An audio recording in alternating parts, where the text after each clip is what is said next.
Okay, so what we'll do is we'll read it. We're going to read Psalm 139, 1 through 12, no, 1 through 18, and then 23 and 24. And I'm skipping a little section, but I'm not afraid of it. Last week we talked about the Psalms. I think there were not very many people because of the holiday. So just think of it as sort of prayers. They're songs, but they're prayers. And if someone once asked, I bet they're in here, but I can't remember who they are. They asked me, why are the Psalms in our New Testament? There's no Old Testament, so why are the Psalms included in the New Testament? And I didn't know, so I looked it up. And it was really interesting because back in the day, before printing presses, way back in the third century, early church, it to even have one gospel on parchment written out correctly was more than a person's lifetime wages. It took thousands of hours to get something like this done. So the churches just didn't have. They might have a couple of gospels, and then once the Bible was put together, they didn't have the money to have an Old Testament and a New Testament because there was literally people had to do this by hand. So it's thousands and thousands of hours of labor. They changed their Bibles up because they could be stolen. They were precious. So back in that time period, they couldn't afford the entire Old Testament. So what was there? There was the New Testament and the Psalms. That's how important they were considered to be. So I thought it'd be really fun to do some reading out of the Psalms for a while. I thought it would be wonderful. And I don't know if you guys ever read them, but they're really powerful. But it's the Old Testament, so it has to be Christianized. You have to, the way the Old Testament was described to me by theologians is that it is filled with imperfect wisdom. Filled with imperfect wisdom. And because there's not yet Christ, there's still an eye for an eye and a tooth for a tooth. There's hate your enemies is in this psalm, right? And then Jesus comes and says, love your enemies, right? So there's a higher wisdom in the New Testament and a lower wisdom in the Old Testament. But so what do Christians do with that? There are a couple of war psalms that are just about war, like help me smash my enemy's head, like jaw, let their jaw be smashed. And they mean it. They're praying for that. So how does a Christian read something like that? Well, you guys know already, actually, because you know that the early church fathers, there's many ways in which to read the scripture, and one of the ways is to interpret every character in the story as you.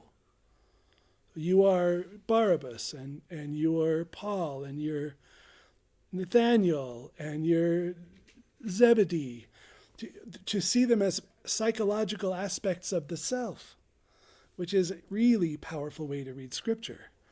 So then, if you do end up in a psalm that's reading about enemies, speaking about enemies, just remember who your enemies are, right? Jealousy, envy, pride, arrogance, vainglory. So then they can be recast, and amazingly, when you recast them, they're perfect reading.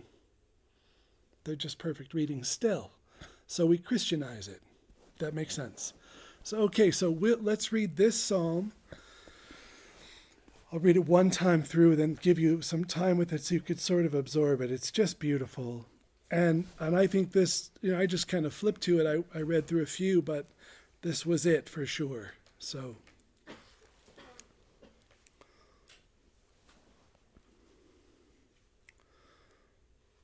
Lord, you have searched me and known me. You know my sitting down and my rising up. You understand my thought afar off. You comprehend my path and my lying down. and are acquainted with all my ways. For there is not a word on my tongue, but behold, O Lord, you know it altogether. You have hedged me behind and before, and laid your hand upon me. Such knowledge is too wonderful for me. It is high. I cannot attain it. Where can I go from your spirit? Or where can I flee from your presence? If I ascend into heaven, you are there. If I make my bed in hell, behold, you are there. If I take the wings of the morning and dwell in the uttermost parts of the sea, even there your hand shall lead me, and your right hand shall hold me. If I say, surely the darkness shall fall on me, even the night shall be light about me. Indeed, the darkness shall not hide from you, but the night shines as the day. The darkness and the light are both alike to you.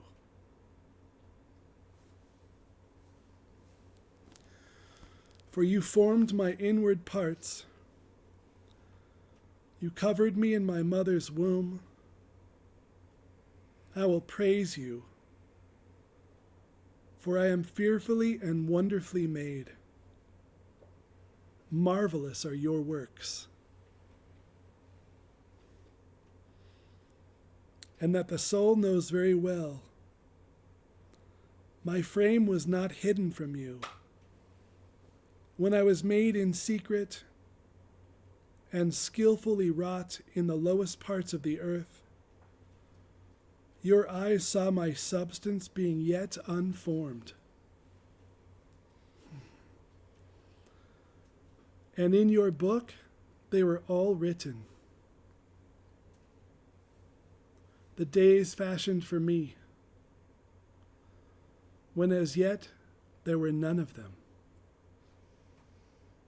How precious also are your thoughts to me, O God. How great is the sum of them. If I should count them, they would be more in number than the sand. When I awake, I am still with you. Search me, O God, and know my heart. Try me and know my anxieties, and see if there is any wicked way in me, and lead me in the way everlasting.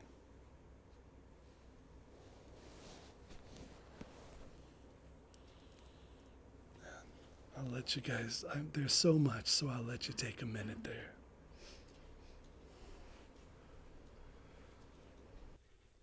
Okay, let's see what we can do with this. I hope you enjoyed this psalm. It's so great.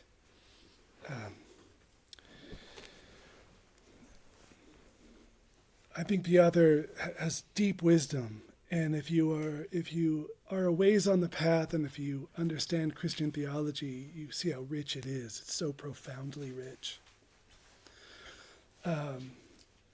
Clearly, whoever wrote this thinks that it is wonderful to be known by God. And if you juxtapose that with his last statement, search me, search my anxieties, see if there's any wickedness in me. Such an intimacy that is suggested.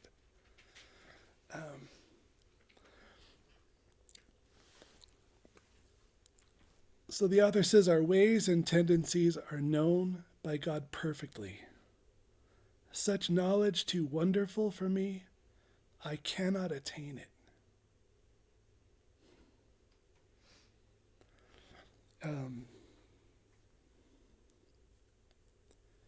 If you accept that in your heart,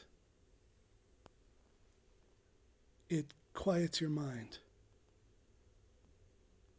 Because you're trying to figure it all out. And in many places in the scripture, all throughout the scripture, we're shown that God's understanding surpasses our understanding. There's so much that we can't know, we can't understand, and we can't see. Every time some new light is shed upon life for me, it's so delightful to see more. But it's just like a candle in the darkness. There's so much we don't see. How much comfort can be taken from knowing that? It's I hope you're sensing what I'm saying. It's peace. It's peace to know that you can't know God you can't know yourself the way God knows you. That God knows all of it before it's uttered.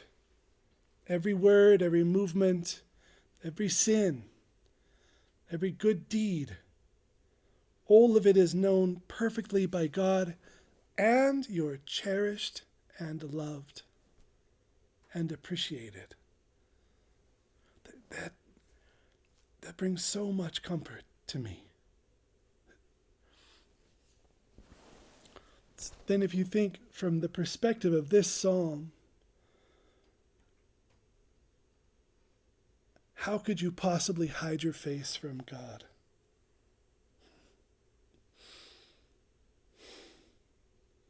And why would you? It's already all known.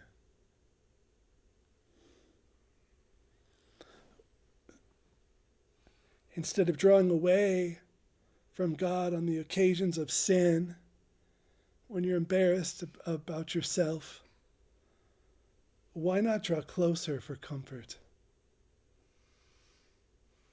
to the one who knew you would sin while previously you were basking in God's love and light?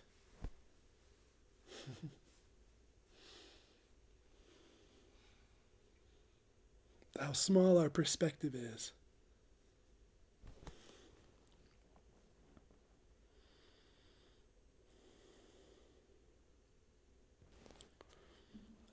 Why not take refuge in being known by God? In the mystery of that.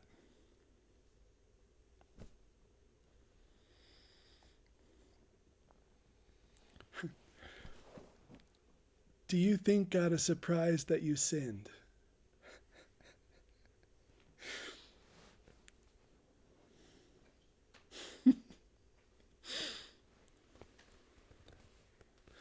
Didn't God know in the day of your cheerfulness and triumph that you would find opportunity for darkness? In that being known and being loved by God and the joy of God and the truth of God, do you think God didn't know the next day was coming? How funny for us to be embarrassed later. How limited a perspective that is in comparison to God's.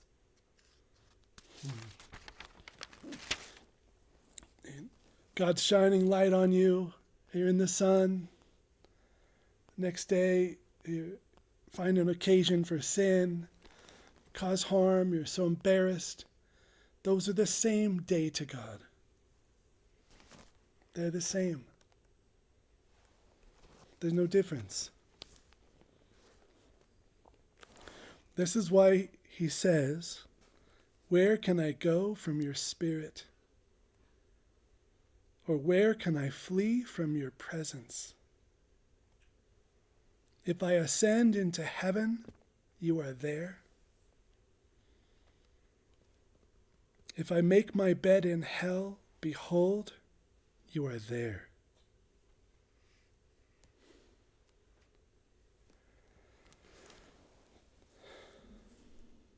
That means you can't be separated from God.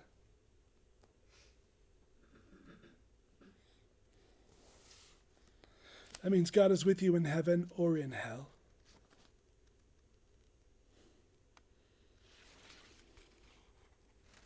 In good deeds or in sin.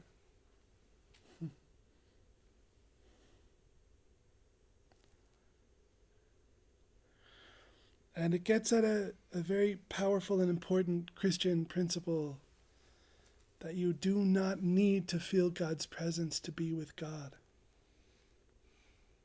And that you must be weaned from that illusion to come to deep truth.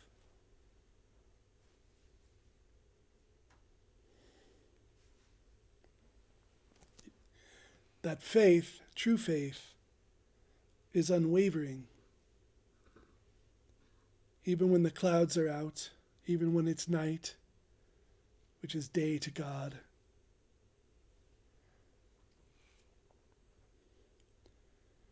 Even when it's all about purification and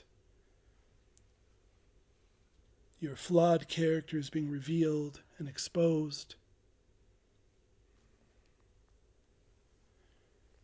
That isn't an undesirable moment, but just as desirable, because if you care about God and not how things feel, then for you nothing has changed. Because the thing you love, you have. The thing you love, you have.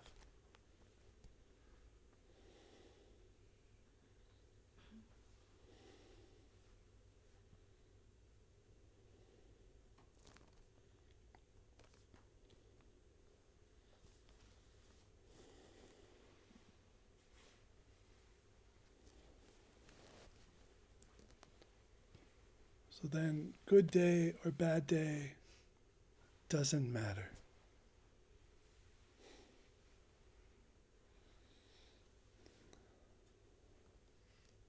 Glory or shame doesn't matter. Because you have your love who is with you.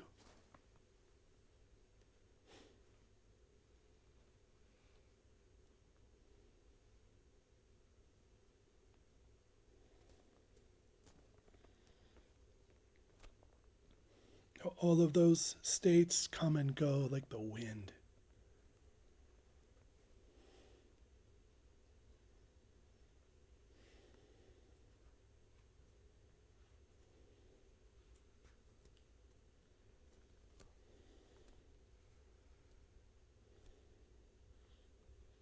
But to be known by God and to be loved by God, that's forever.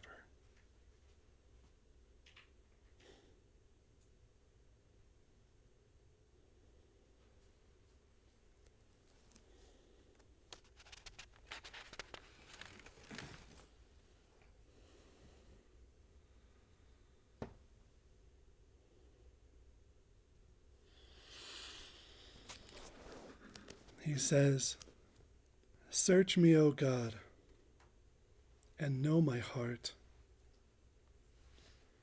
Try me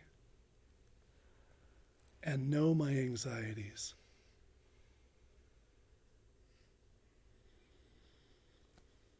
And see if there is any wicked way in me.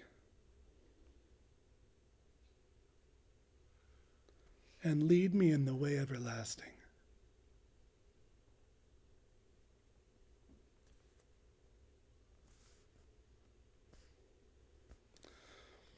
For you formed me inward, you formed my inward parts.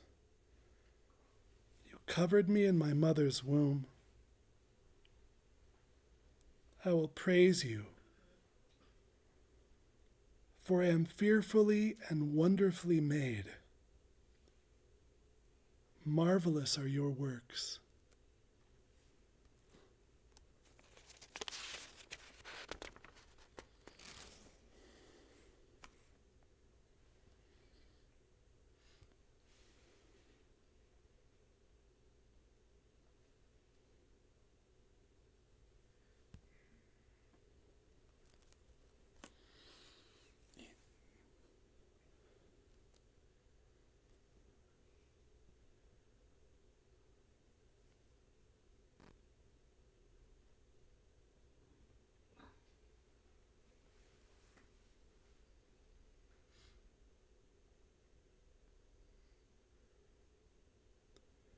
there's deep and profound peace and comfort,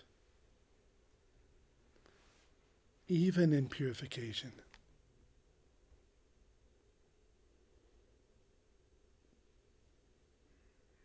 Even in brokenness.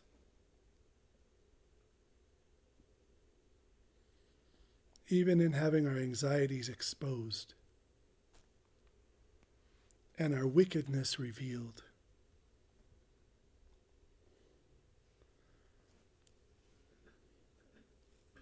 Because we have our love.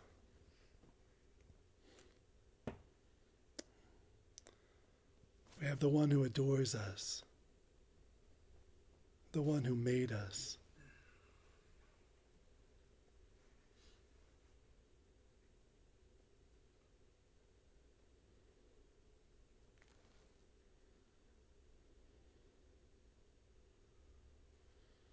The one who leads us in the ways of everlasting life.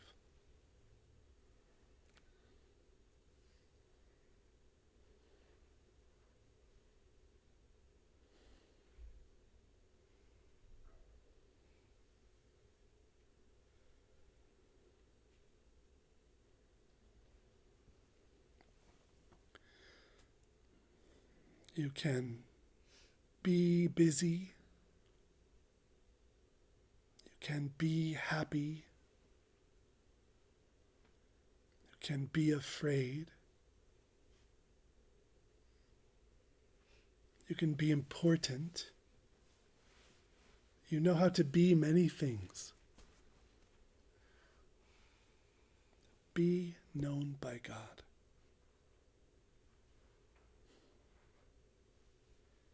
Be known by God.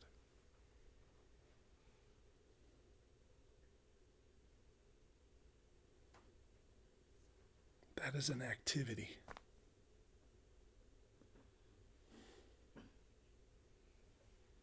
That is something you do.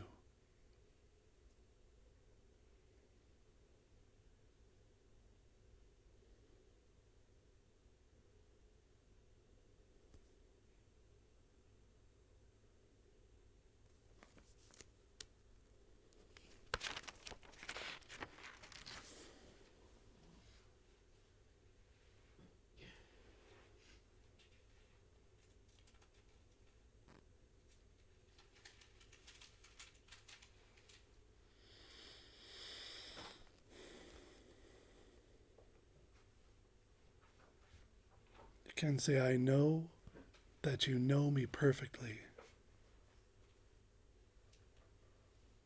I know that you see me.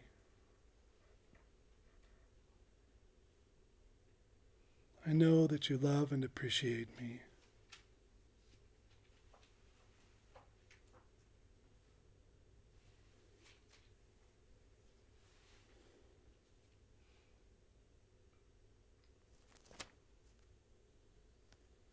Search my heart and know my sin.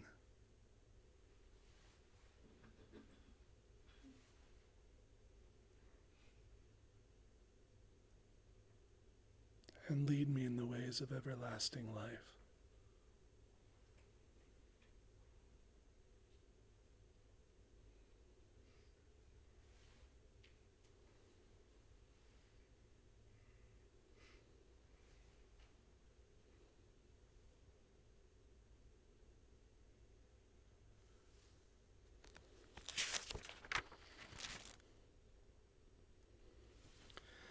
Why should you care if you are up or down?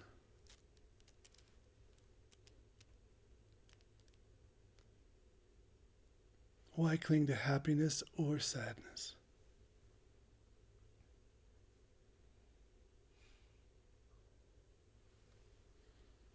If God is with you always, what do you lack?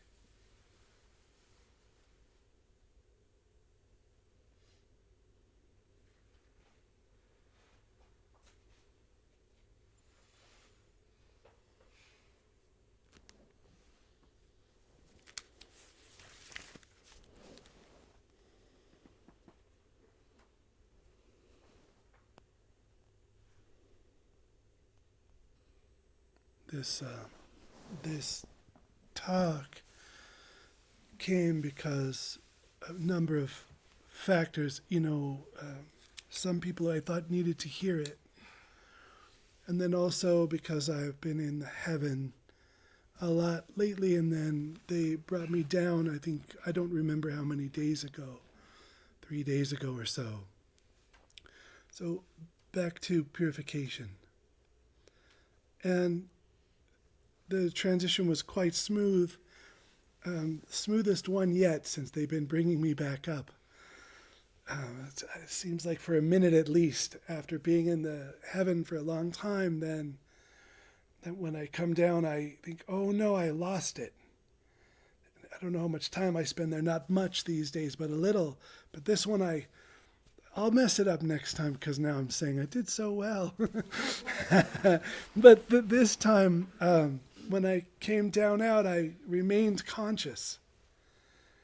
I remembered, even as it began to come down, oh yes, I know where I'm going with God. The clinging to something else is empty. There's no truth in it. So if you're in purification and you weren't wishing you were somewhere else, you find God there. Deep comfort and peace there. In your willingness to be naked before God and be seen. Even if it's quite horrific, even if it's strong enough or that you can't sit with it, that you don't want to sit with it, even there you can find God with you.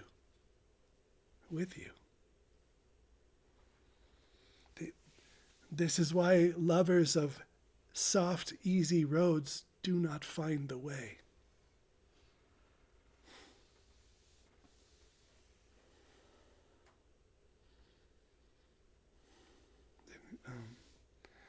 Not that God will be with you where you are, but you will be with God where God is.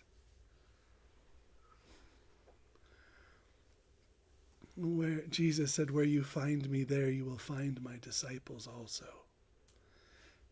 He didn't say, where my disciples are, there I will be.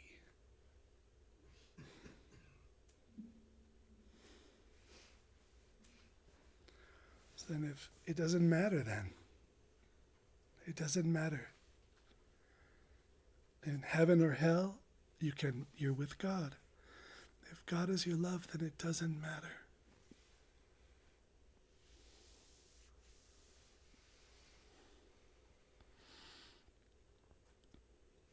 Okay then, so last thing.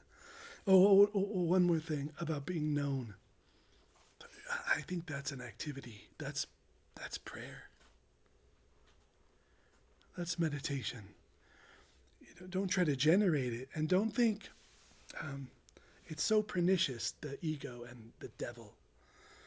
The devil will let you sit and think, I should try that sometime, but not have you try it. or the devil will say, you'll stop to do it. I'm going to be known by God, and you won't feel something, and then the devil will say, see, it's not working. You don't feel it. It's not for you. And then now you're not doing it anymore.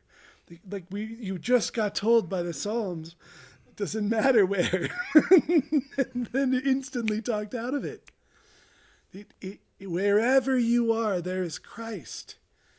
That's the whole thing about redemption and salvation. If he's sweating blood in Gethsemane and taking on the sins of everyone, it's yours too. So I'm scared of things I found in me. I understand the fear. I get it. But also, God is there. God is there.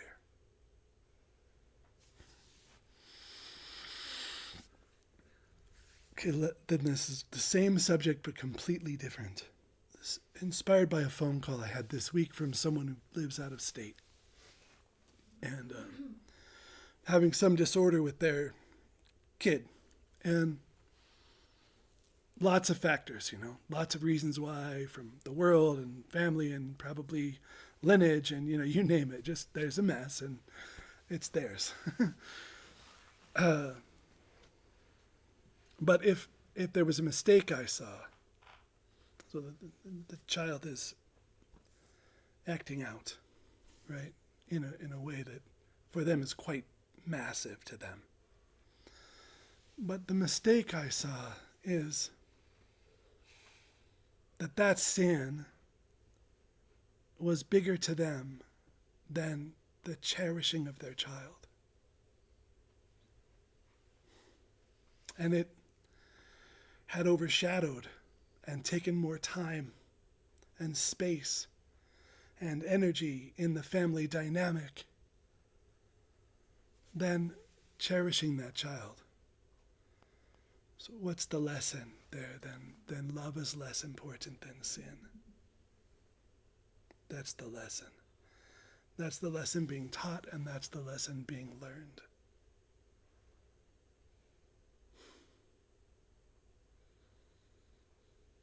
And then we go to religion and they just keep telling us over and over, God loved you before you stopped. God loved you before you started praying. God loved you in that past life, whatever it was. God already loved you. God was already with you. And we don't know that lesson. We don't know it well enough. You know what I think the greatest service you can do for any being on this planet, from chickens and puppies to people, is see them. Just see them and cherish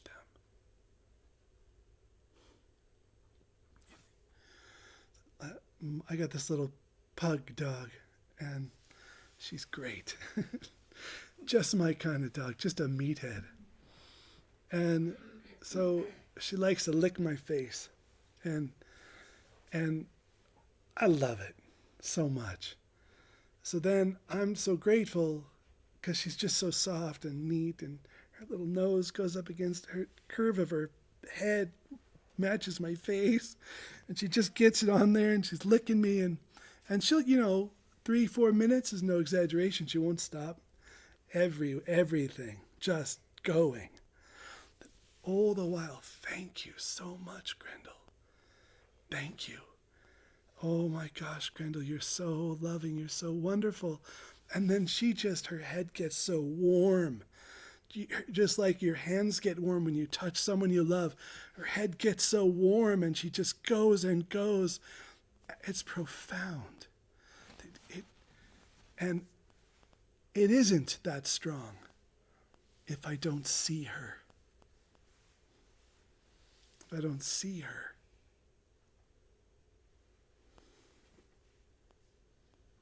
Just see her. Thank you for existing. You're amazing. And then just walk by, I'll tell her that. Her face, it's just a dog, right? But it's the same. It's the same. And people too. And people too. So here the psalmist is saying God knows you. And I think if you pay attention, you'll find it's your greatest gift from God. Is that you are known by God. It's life-changing to realize that. And cherished. And then that's your greatest gift to another. To see and cherish them. Before their sin. Under their sin.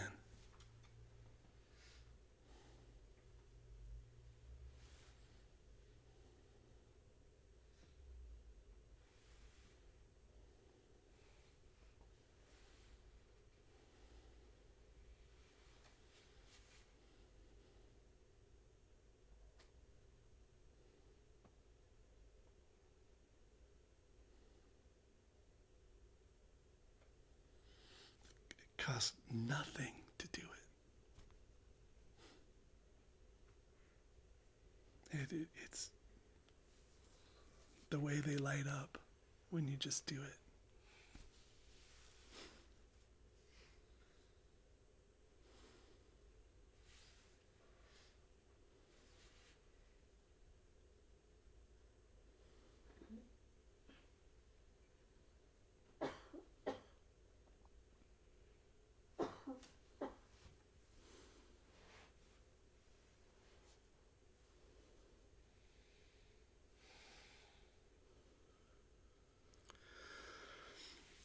One last little thing, this is related but sort of different. Somebody recently asked me, what's my thing with homeless people?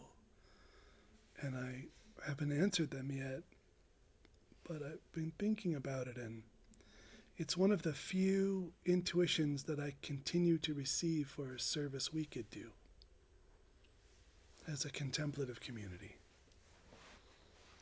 And it reoccurs quite often. I see this as another nudge from God, being asked about it. But I do this already and have done a lot in the past, but it's different. It's usually, I used to have tea with them. I'd make tea at the park by my office where there was homeless people. But the main thing, and I always give money. If someone asks for money, I always give money.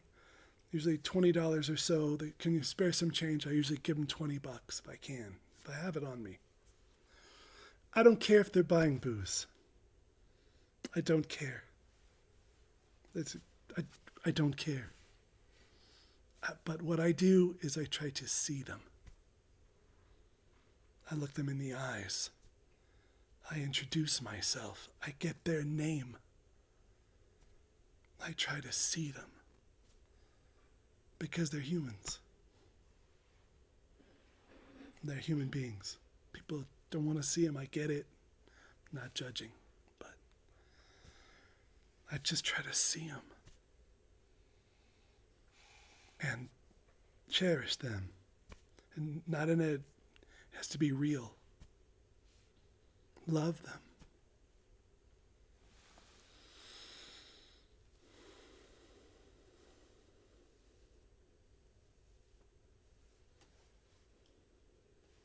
Then you leave that encounter with joy and love in your heart.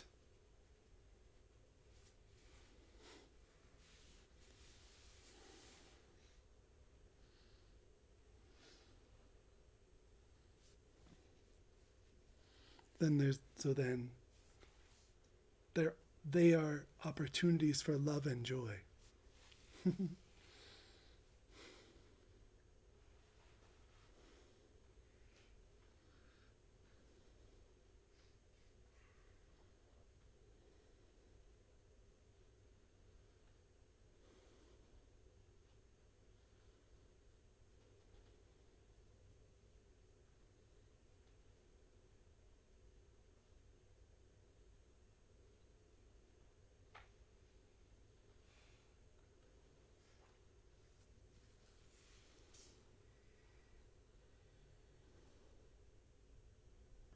So if we do end up doing some kind of service as a community, if we do, that would be what we would feed them or something. But we'd actually care about them. That's what we would do. We'd see them.